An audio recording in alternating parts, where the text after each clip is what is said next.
So, hello all. I am Jijo. GP is with me, and today we're going to discuss about ZAT, how to prepare for ZAT, and how to crack the ZAT. GP, any thoughts before we start the session? No, essentially, ZAT is one of the most misunderstood papers.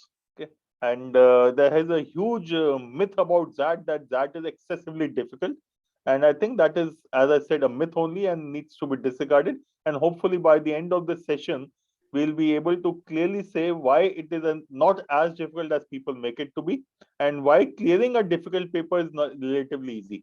So difficult papers I've always maintained are good papers because you can get a high percentile score at a very low marks also. Okay, so hope to address that issue in the next 30 minutes or so. Sure. So we'll do two things. We'll understand ZAT. We'll create a strategy for ZAT. We'll keep that in mind that you have done your preparation for the CAT. Yeah. And also some of you have also done preparation for IAFT and another test. But by and large, we will look at a common denominator would be those people looking at already prepared for the CAT and what is that you need to do the next 30 days. Starting with the things that are known and unknown. So what we know is that exam dates on the 2nd of January, they're told is a 3-hour test. I don't think they have told anything else, GP. No, as yet they have not announced anything, and I would not worried about that because even last year they did not announce anything beyond the date and the exam. And as far as the other things are concerned, they were very similar to what happened in the previous 2 years. So it is fine. Yeah. So if you look at the understanding from history, so what we see in the ZAT are these 4 type of questions. One is verbal ability and logical ability. So when you look at this logical ability, please don't confuse with the logical reasoning of CAT. Okay. Yeah. This logical ability is more in terms of critical reasoning. Yes. So actually logic is a subject under philosophy. So technically speaking, critical reasoning is logical reasoning. So it is based on critical reasoning questions and not the logical reasoning as you understand. Then there is decision making, which is unique to ZAT. And we have got quantitative aptitude data interpretation as a section. And then there is a general knowledge section.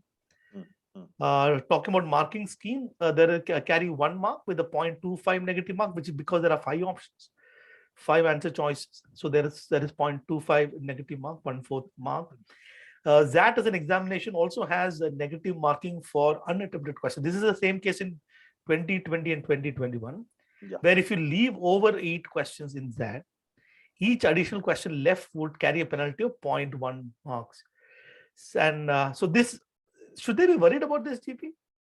Absolutely not. And somehow this tends to freak out a large number of students as to there is negative marking for unattempted marks. So should I attempt everything? Is a very, very common question. The answer is no. Please look at the negative marking for unattempted questions. It is 0.1 marks. And if you get it wrong, it is 0.25. So which is bigger? 0.25 is a bigger loss as compared to 0.1. So you should be happier with a smaller loss. But somehow many students want to do this. Now just to take an example, out of the 75 odd questions in the paper, if you attempt 50 questions, I'm not even looking at beyond that, you will be leaving 25 questions. On account of those 25 questions, your negative will be first 8, there's no negative marking, right? So the remaining 17, you lose 0.1 mark each. So 1.7 marks is the total loss you will have, and which will be divided between the 3 sections. So it is going to be 0.45, 0.5, 0.55, 0.6 according to the number of unattempted questions each. So to my mind, you will effectively be losing something like 0.5 to 0.6 marks in each of the 3 sections. It is nothing to be really worried about. Okay. Yeah. If you mark a question which you should be leaving and get a negative, the negative is going to be 2.5 times. So it is completely to be ignored. Attempt a paper as well. This restriction is not there. Attempt what you know, where you are confident, mark an answer, where you are not, just leave the question. Other thing is that the GK section has no negative marks. Yes, and which means you should mark an answer to all the 25 odd questions. Yeah. So if I look at the pattern so far, so one is you see the paper in 2 parts, part 1 and part 2. The part 1 are those 3 sections: verbal ability and logical reasoning, decision making and QADI. And part 2 is a general knowledge section. And from a call perspective or the percentile perspective, the GK is not evaluated during the initial shortlisting. It plays a role in the second stage of selection, which is your interview stage. I don't know to what extent it plays a role really. I'm not too sure, but it plays some role. It plays some role, and typically a few GK questions are asked also, and the panel has your GK score in front of them. So possibly it plays a role, but at the same time, I've seen students with low GK scores also make it to XLRE Jamshedpur. At the same time, there are students with high GK scores who have not made it. So I'm not sure as to what role does it exactly play. All I know is a good GK score will always be an advantage. At least you won't have a negative in front of the exam in front of the interviewers for yourself. Okay, so to that extent, it will definitely be an advantage. And if you have a low GK score, then this question will definitely come out. Why is your GK very low, or why are the scores so low, or something like that? So that's something you need to explain or justify. Yeah. So basically, if you look at XAT in 2021 and 2020, followed even 2019, almost followed very similar kind of a structure, having 165 minutes for the 3 section, and you're obviously free to move across the 3 section. And then 15 minutes is given for GK, which I don't know why. this I think will get done in 5 minutes, I think. Yeah, absolutely. 5 minutes, 7 minutes, even if you ponder a lot and try eliminating choices, in worst case is going to be 7 or 8 minutes. So typically what you see is about 26 questions is what you find in the verbal ability logic list section, about 28 questions. This was 27, the totaling is 74, which I don't know why. And the 21 questions is what you find in the decision making section. Back in 2018 and 2017, you notice that there is 40 minutes given here. That is because they also had an essay. So apart from GK, you have to write an essay. This was the case there, and they kind of stopped it in the last 3 years. So very likely GP, I think this will be very similar to these 2 things, right? So this will be very similar. Yeah. I expect XAT 22 to be exactly the same as 21 and 20. When I say exactly the same, there could always be a +1 or +-1 question. That number of questions could go up or down, but by and large, it's going to be the same pattern as the previous 2 years. Yeah. Now, one thing before we look into other aspects is XAT versus CAT, GP. Starting with GP, your take on comprehension in the amount of stuff that you have to read. Yeah. See, I've always maintained that CAT is a paper which is biased towards people with good mathematical skills, and which is also visible in the paper that 2 sections out of 3 are based on quantitative ability or mathematical skills or analytical reasoning, that kind of. So DI, LR, and Quant are definitely biased towards that.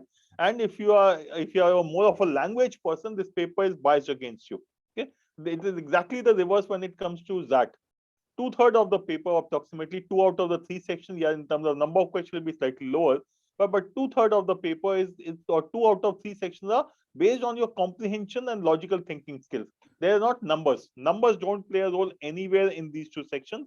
Numbers play a role only in the last section, which is quantitative aptitude, and hence I've always felt if you are good in language, if reasoning, critical reasoning is your strength, this is the paper for you. I think critical reasoning plays a crucial role when it comes to XAT. If you think about it, the kind of questions that you get in reading comprehension, critical reasoning itself is a type of question they ask. Even in poem, you will see the use of logic in logic and critical reasoning, even in the decision-making questions. So yes, you're right, GP. And I don't think that people need to hurry now. No, absolutely not. There's a paper which is relaxed. Unlike CAT, where you want to hurry, you want to speed up, you don't need to do that here at all. Okay, and hurrying is a short recipe for disaster as far as this paper is concerned. Rushing through questions is a problem in CAT also, but here it is a bigger disaster because you'll suddenly find, because the cutoffs are fairly low, and suddenly you'll find 2 extra questions you have got wrong, and because of that you missed out on the sectional cutoff or the overall cutoff. Right. And plus the fact that there is no time limit, which means you can plan the 3 section. Unlike, for example, in the CAT, your DLR was always a painful area. Here, if you stumble on a particular section, you can move to the next one and come back to that section later. Interestingly, Jijo, I think not having a sectional time limit is a strength, is something which is positive. Unfortunately, most students tend to make it a negative. Because when you have no sectional time limit, the onus of time setting times and ensuring you stick to those time limits is on you. and you don't give excessive amount of time to one of the three sections or two out of the three sections. Okay. Unfortunately, I find many times that students tend to give extra time to the initial two sections because bahut time hai. And suddenly they find whichever is the third section, they just have 30 minutes left, and then they have to rush through it. Okay, so time limit, no sectional time limit is a huge advantage. Please retain it as an advantage by being disciplined, by not being greedy and giving extra 2, 3, 5 minutes to a section just because it happens to be the first or the second section. Remember, whatever inefficiencies you have in the first two sections will reflect in the third section. You're right, Cat. At least somebody else decided for you. Yeah. Here you have to make the choice and decision in terms of how you move across the section. Mm. There is no Yeah. type in the answer questions. There is no, everything is multiple choice question. And the other thing, GP, is that the number of answer choice is 5. Yes. Unlike Cat, which has got, I think this will have some impact in the VLR and DM section. Yes, this is where you will possibly struggle a bit because you need to eliminate one extra choice. Okay, and for someone like me who believes essentially in eliminating choices, this means 25% extra work. So this adds that amount of challenges to possibly, because you are eliminating one extra answer choice. And there is negative marking for questions that did not attempt, which GPS said to please ignore completely. So by and large, if you look at the paper between ZAT and CAT, there are some differences. But if we look sort of deeper into each of the section, you also see a lot of similarities between CAT and ZAT, which so your preparation for CAT in a lot of ways will help in ZAT. There are certain extra things that you'll probably will have to do with ZAT. Let's talk about a few things cutoff, and this is okay. So this is the XLRA percentile cutoffs. So they have two programs, which in fact a lot of people don't know, GP. Everybody thinks that XLRA has got HRM. They also have business management program. And the business management program is as good as that of ABC. Correct. Human resource program. And they have this. Let me first start with ZAT 2021. The cutoff for male and female candidate has a different cutoff when it comes to business management as well as HRM. And HRM also has a different cutoff. So the verbal cutoff, let's for example look at the VLR cutoff for male candidate is 76 percentile, female candidate is 70 percentile, but HRM is slightly more than the BM for, and that's the case everywhere. You also see that compared to this is this one, and then the cutoff percentile for female candidate is lower than that of male candidate in both these areas. That's right. Decision making 74 percentile is a cutoff, and is 70 percentile is a cutoff. And last year 75 percentile and 68 percentile. So this is what is the logic here? I don't know, but some logic they have used. For QA, the cutoff is 83 percentile. So the QA has got more cutoff in it, higher, slightly higher cutoff than the HRM, the BM. Other thing that is there is that for HRM, this 80 and 73, this 80 percentile, if you're a male and an engineer, then the cutoff is 80 percentile. If you're a male and a non-engineer, then the cutoff was 73 percentile.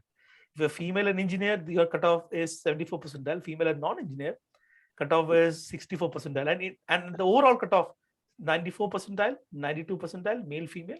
HRM, 93, male engineer, 90, male non-engineer, 90, female engineer, 87, female non-engineer. This HRM engineer in non-engineer bifurcation is essentially because engineers tend to score higher than quant. And this is probably trying to compensate them to that extent, compensate the non-engineers to that extent. And it is not so they have been consistent with respect to the cutoff percentile also. So each year they probably is making the decision based on the number of applications. I'm guessing. That's right. There's a minor variation always, but in general you can say if you are a male, then you need to look at a 95 odd percentile. If you're a female, then for BM you need to look at a 92%, and that's a broad number you can look at. Male 95, female 92. Okay, so for BM. And similarly, if you look at HR, it will be 93 and 90, male and female. I'm not going into the engineer, non-engineer categorization for HRM, but broadly I would say, irrespective of which category you are, your target should be to get a minimum of 95 percentile. Which of the 4 categories you belong to, it doesn't matter to me. I'm saying try for at least a 95 percentile, because the higher you get in the written exam, the better are your chances of converting the call. Yeah, so all these percentile cutoff is post the event. Yes. So you never get to know what the percentile is. So like GP said, that by and large from history, we have seen this to be the criteria. And Jijo, just to add to this, because you rightly said percentile is a post-mortem that we all of us do. When you're taking the paper, the important thing is how many marks are you getting. Okay, so from that point of view, if you okay, great, we have this. Okay, so from that point of view, if you look at the marks required for getting the interview call, sectional are not great. If you look at any of the years, a double-digit score in each of the three sections would have got you something like a 95 percentile, 93, 95 percentile. Okay, so if you get a 10, 10, 10, 30, ZAT 21, you look at 30 marks, where would it be? ZAT 20 was a atrocious paper. The verbal section actually brought down everything significantly, so please ignore that. But if you look at ZAT 19, 8 marks, 9 marks, 18. Similarly, look at the cutoff for VA and HR. It is always 7, 8, 9 marks. Okay, so a double-digit score in each of these three, each of the two sections, VALR and DM, is sufficient to move to the next stage. As far as quant is concerned, in the last 2-3 years, the level of difficulty has come down. If you look at 2018, 19, 20, 21, look at all four of them, you'll find the paper has become closer to quant, closer to CAT QA, and easier version of it. Okay, so this is where you will possibly need to look at a 12 or 13. Earlier, the standard rule used to be till 2017, get a double date score in each of the sections and you are safe. Now I would say a double date score in VLR and DM, and as far as the QA is concerned, target 12 to 13 marks. So if you get a 10, 10, 13, you will definitely get an interview call as far as this paper is concerned. 2020, like you said, is anomaly, no complete. Yeah, it was just ignore that. Especially because of the verbal section. And even in quant, it was like 7.8, 5.94. Yeah. It came to 21. That was sort of very similar. But you're right. So, so VLR look at close to about 10. DM look at close to about 10. QA look at close to about 13. That will be 33. So if you are weak in a section, that is the score you are looking for. If you are strong in a section, then obviously this is setting the lower limit for you. Okay. So just to add, in verbal, getting about 17, 18 marks is possible. Similarly, in DM, 15 odd, 15, 16 is not difficult, and quant, something like 17 odd is possible. So if you look at, 17, 15, 17 is not a difficult thing to achieve, and the total of 50 is possible. Okay. Incidentally, okay, I think that is covered in the next slide. So we'll go to that. This is something that we wanted to, while you're talking about very, very small percentile, for the final call weightage. So this is after you've taken the test, and then you go through the rest is like your personal interview, your essay score, and whatever. If they have a VAT or GK score, all put together about 35%. ZAT has got a high percentage. So higher the score in ZAT, the better are your chances of converting the call. That does not mean that if you get low percentile, you will not get a call, not convert the call, but just that chances are better. So that is what GP was saying, is that I think this is approximate part one score. Remember, GK is not counted in the percentile calculation. This will be the three sections, VALR, DM, and QADI, those three. Put together, I think roughly close to about 40 should get you about 99%. I think that should be the by and large your target, yes. Right, GP? I think somebody should look at that. I would say the first target would be about 35 marks. The next target should be 40 marks. Okay, and then you can look at howsoever higher you can go, the better off you would be. Okay. This is actual score. Your ZAT comes up with a percentage score. This is not percentage. This is each question carry 1 mark, right? So this is like so don't confuse that. The ZAT scorecard comes with a percentage score. So for example, and Jijo, if you are good, let me break it further. If you are good in quant, getting us about 16 marks in quant is possible comfortably in 1 hour. Okay, so that leaves you about 24 marks, between 11, 12 marks in each of the other two sections. So something like 12, 12, 16 will give you a score of 40 to get a 99 percentile. Conversely, if quant is not your strength, but verbal is, then it will obviously be the reverse. In quant, you go down to 11, 12, 13, and verbal goes up to 17, 18.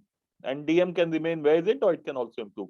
But I would say a reasonable score to look at would be something like 14 to 15 marks in each of the three sections. That is another way to look at 14 to 15 in each of the three sections is easily doable, which will give you a 99.99 plus score. This is 14 to 15 on an average from each of the section, which brings us to look at each of the section and what does each of the section mean? What are the kind of questions? So let's look at, assuming that it's at 2022 and GP is very confident that this is going to be the same pattern. So we will look at each of the sections, starting with verbal ability and logical ability. So this is, I looked at the last 4 years paper. So you see reading comprehension. Across all the year, you find 4 passages which are about 3 questions each. So this had slightly more questions, 13 questions. Last year there were 2 small short passages as well, total about 6 passages, totaling 5 passages, totaling. There should be one more 2. I think I missed something here. Yeah, 1, 2, 3, 4, 5. Yeah, there should be one more. This is what this will be 3 plus 1 more. Okay, there were 6 passages total. Sorry, and 15. And Zat is started giving out a poem. There is one short poem with couple of questions. That is a poem comprehension. Then you can see critical reasoning. These are short passages, very short passages. And then questions are asked, assumptions, what can be concluded, strength and weaken. And then you have got paragraph jumble, 5 sentences with options. And then you have the fill in the blanks and grammar based sort of questions. One of the things that I wanted to look at, so if you look at reading comprehension, poem, critical reasoning, and paragraph jumble, all the blue ones, these are all logic based one. And mostly everything is sort of critical reasoning based. That's something that you see. So that is almost 22 questions. So every time I think GP people start worrying about the moment other areas, which is your vocabulary, grammar. But what you need to understand is that if your preparation for CAT has been good, and if you focus a little bit on critical reasoning, that in itself will ensure that you'll do a great job with respect to the verbal section. Yeah. Verbal section in ZAT is not about knowing a lot of words or knowing all the grammar rules. It's more about, that's why it's called verbal ability and logical reasoning, more about logic and critical reasoning, GP. Your thoughts? Yeah, essentially what you say, Jijo, that's the right way to look at this paper. Vocabulary, etc., is a waste of time. I find students mugging up words after words, which are not going to be of any help as far as this paper is concerned. Similarly, mugging up rules of grammar is not going to be of great help. Yes, there are 2 to 3 questions on an average, but to me, it is not the important part. It is critical reasoning, and critical reasoning, which is important as far as I'm concerned. Parajumbles here are always easier because they have options in front. You have options in front of you, you can eliminate. Okay, but if you look at the remaining 3 sections, reading comprehension, poem comprehension, critical reasoning, all 3 of them are essentially critical reasoning for me. And it is your critical reasoning skills which are getting tested. The passages which you find, which you will get, some of them you might find to be let's say a little difficult to read or a little easier to read, will be completely incidental. The way the questions are structured, you will struggle.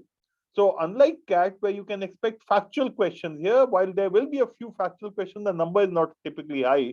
And it is your ability to infer which is getting tested clearly as far as the questions are concerned, which is why these 15, 16 questions of comprehension will take you 15 to 16 minutes, 1 minute, 1.5 minutes per question is the norm. And I'm not counting the amount of time to read the passage. So if there's a passage of 3 questions, if you think you will finish it off in 5 minutes, it's unlikely to happen. The 3 questions will take you 5 minutes. To read the passage will take another 2 to 3 minutes. So a 3 question passage is likely to take you something like 7 to 8 or maybe even 9 minutes. So this is an area where you should not be rushing at all. Right. If I sort of give you some idea about the passages that came in 2021, so I hope that all of us are now aware about flesh can get grade level. I'm not explaining that anymore. So actually look at this is a couple of things are very easy read. It's not like they are very tough. You've got passages, word length is 226, 432, 378, 175, 95 words, 371 words. It's not even that lengthy. And you have got stuff like an essay by Rabindranath Tagore, one pick from Guardian, one from Science. There is a magazine that I found out. There is a book by Richard Feynman, picked from there. And if you look at the question, there is a main idea interpretation question. Interpretation, inference, interpretation, main idea, inference, interpretation, inference. Most of these questions, like GP said, are towards interpretation. So And basically, if you notice, out of these 15 questions, only 3 questions are detailed, the specific detail question, what we call the factual questions. Okay, so this is an inference-based question paper. That is what we need to understand. So basically, they'll pick up one sentence from the passage and look at what did the author intend by that particular sentence, understanding your interpretation gets tested. This is reading comprehension. Poem comprehension, get to see a poem like this. So this is a poem that says, sit, drink your coffee here. Your work can wait a while. You are 26 and still have some of life ahead. No need for wit. Just talk vacuities and I'll reciprocate in kind or laugh at you instead. The world is too opaque, distrusting and profound. This 20 minutes rendezvous will make my day. To sit here in sun with grackles all around, staring with beady eyes and you 2 feet away. So basically you look at, usually the poems that you get are short poems,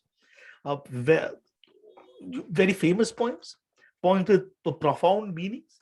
So this is actually saying that chill, you can work for a while, sit here for a while and chillax. The question is asking which of the following best capture the essence of the poem, and let's enjoy the moment of peace in this busy life. And one more thing that you've also found is also easy to eliminate, right? So you have if you just go through the question, the word, if you just go through the choices, okay, you can easily eliminate. Okay, if you look at choice D, which is what you are highlighting, the word gibberish is good enough. He's not talking about being irrational, not rational about life. Let's celebrate the existence, not the work. He's not saying don't. Okay, he's saying your work can wait, and he's not talking about celebration. He's saying just relax. If you look at the overall theme, it's saying relax. Okay, and eat, drink, and be merry in the lap of nature. Not really. Misses the point. No, basically miss the point. You take misses the whole point. It's not saying that go and enjoy, do time pass. Yeah, this time pass.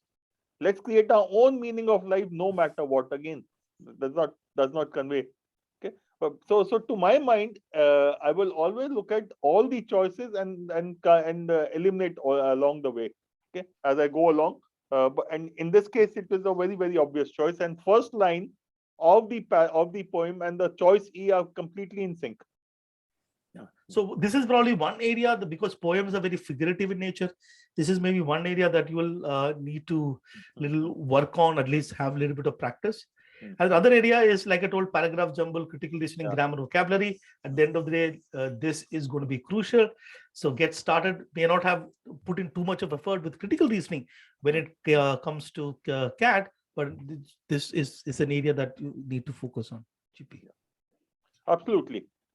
Critical reasoning is the key as far as I'm concerned. Not only for those 2-3 questions of critical reasoning, but that critical reasoning skill is going to be tested in your reading comprehension as well as in the poem area.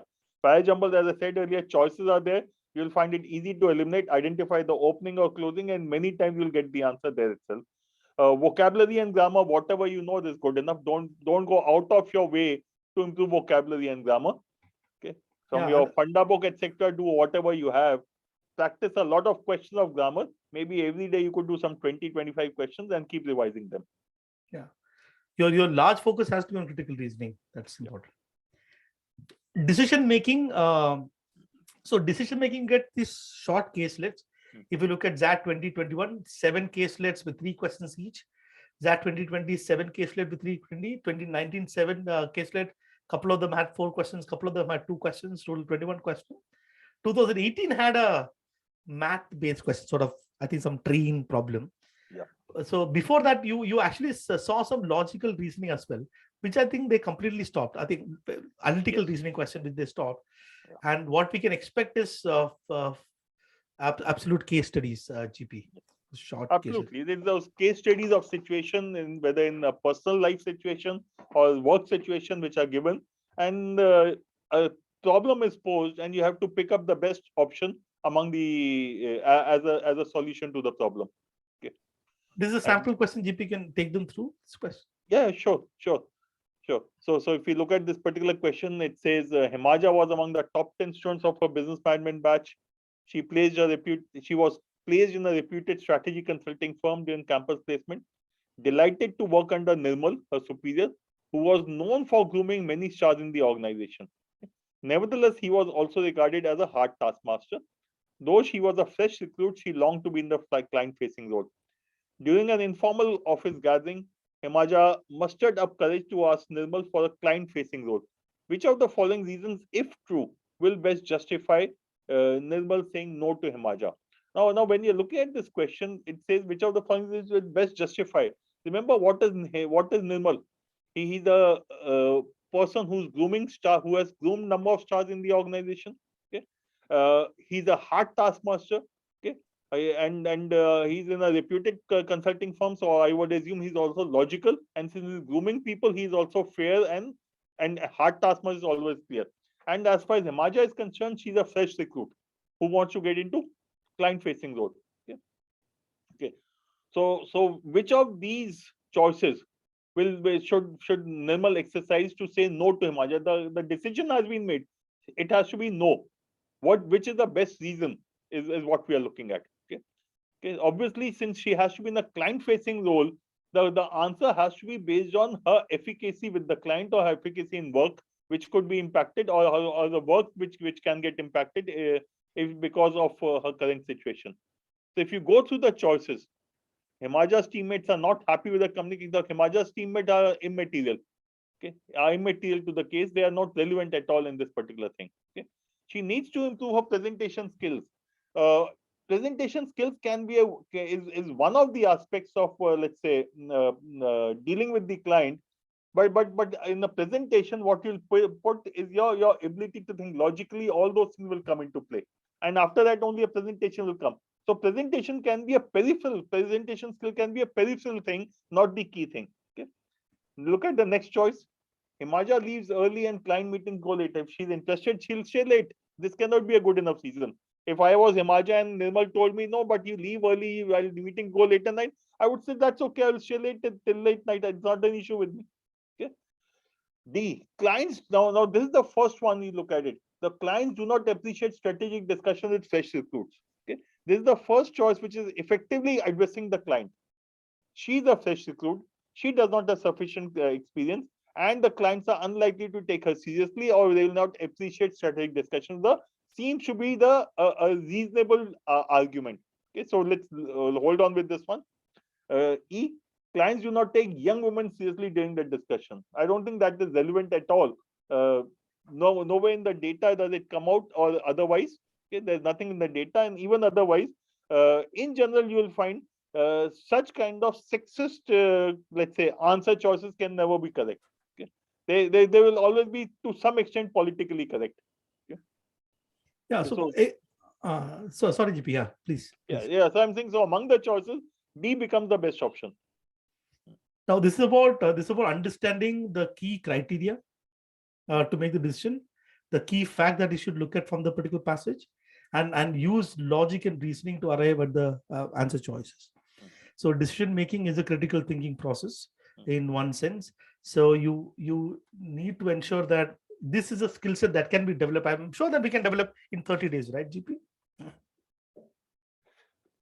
Yeah, it can be easily developed in 30 days. And in fact, Jijo, we have a course also, DM1000, which can be used by students. And the other source you have is old ZAT papers.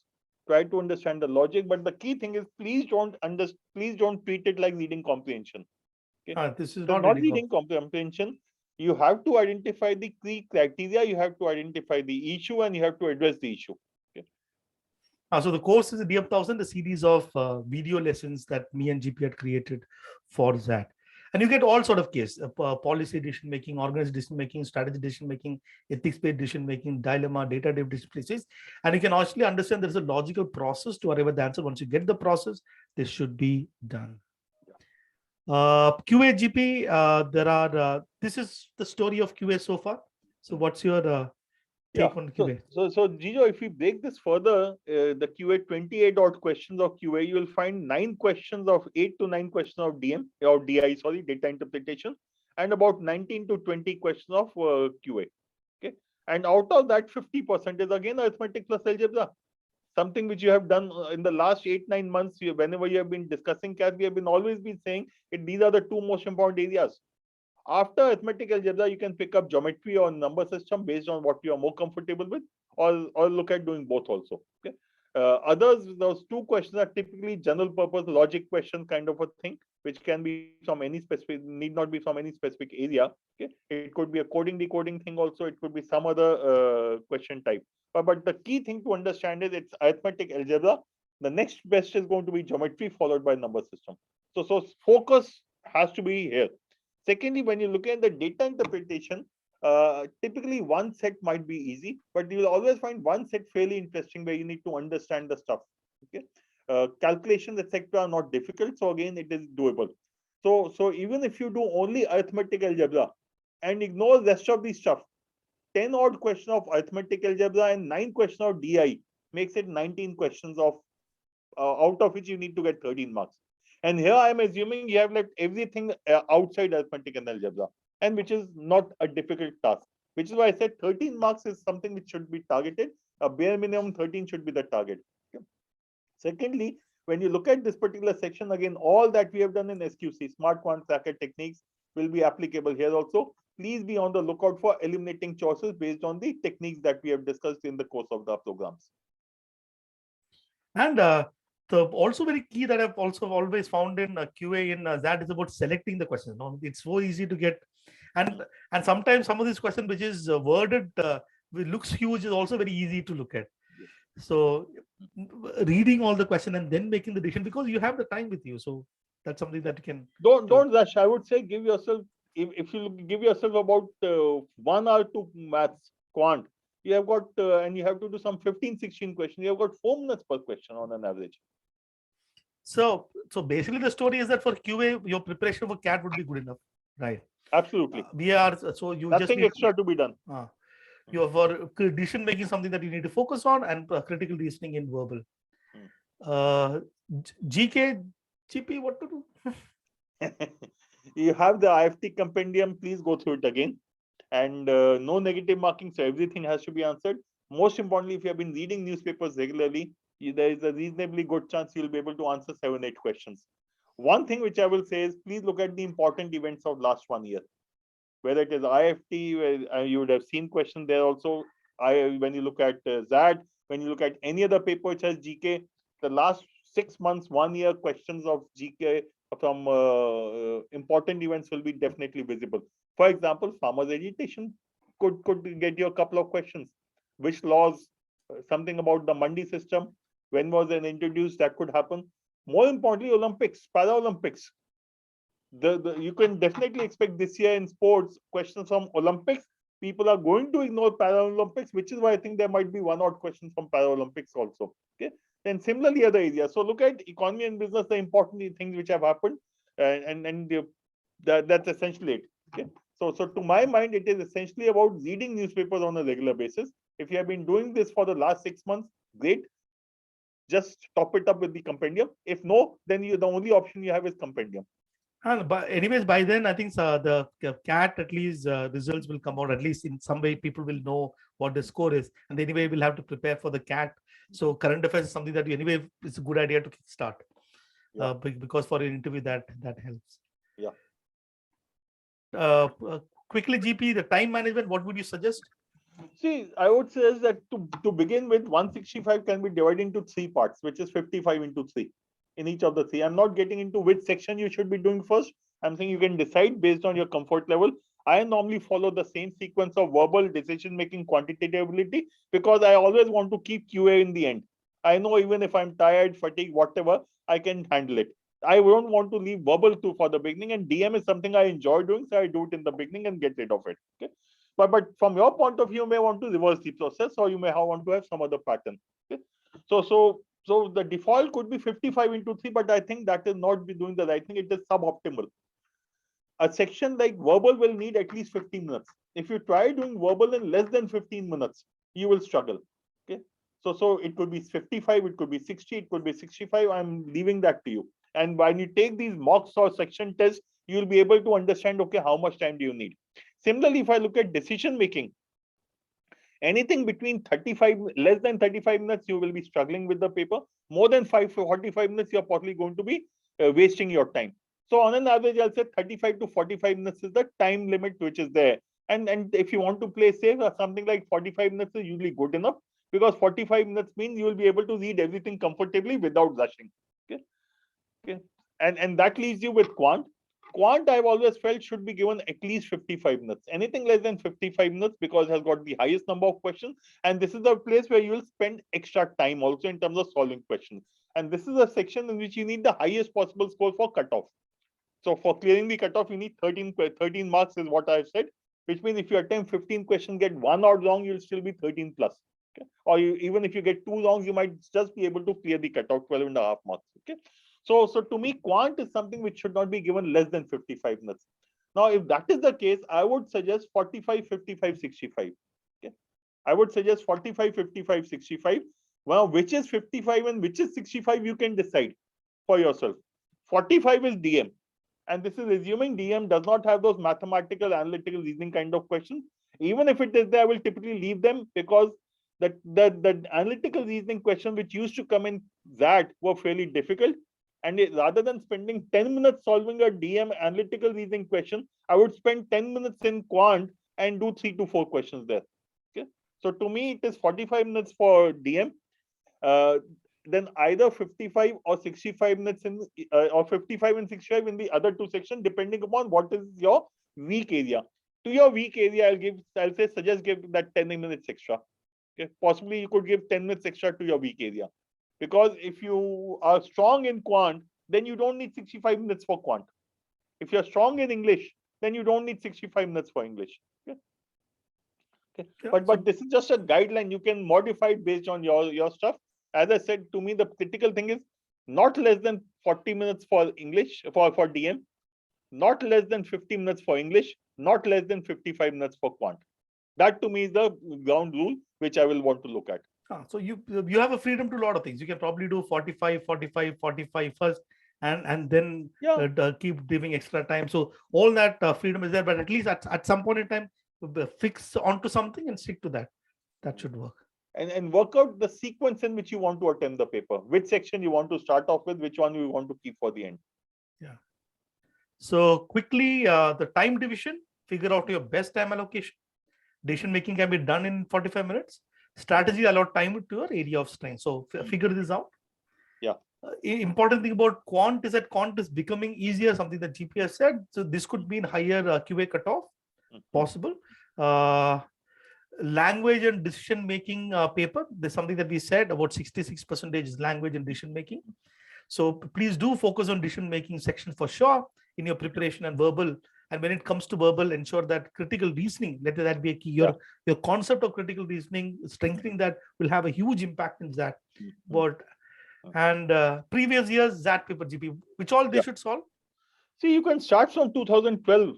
Don't go for the earlier ones. But my suggestion should be 2012 to 21, all papers of English and DM to be attempted. Okay.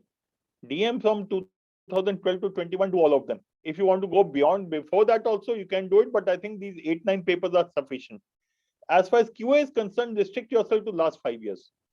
Don't go before 2017. Because before that, the questions which were coming, the kind of data, the topics which were there, they were a little different from what you get now. Okay, you might even consider 2016, but before that, it does not make sense at all. Okay, so last 5 years papers for QA, 2012 onwards, do all DM and verbal questions. Yeah, the DM earlier to that also had very long passages. There's something that we don't see these days. We don't see those. That's right. Yeah. So plus, of course, take the mock test CDX now. So we have 3. Like the CDC will have 3 CDXs where we'll get solution analysis of the thing. Yeah. I would recommend all of you to go to gpkafunda.com/ZatMD exam. The website that changed, there were some issues. It is gpkafunda.in. Oh, sorry.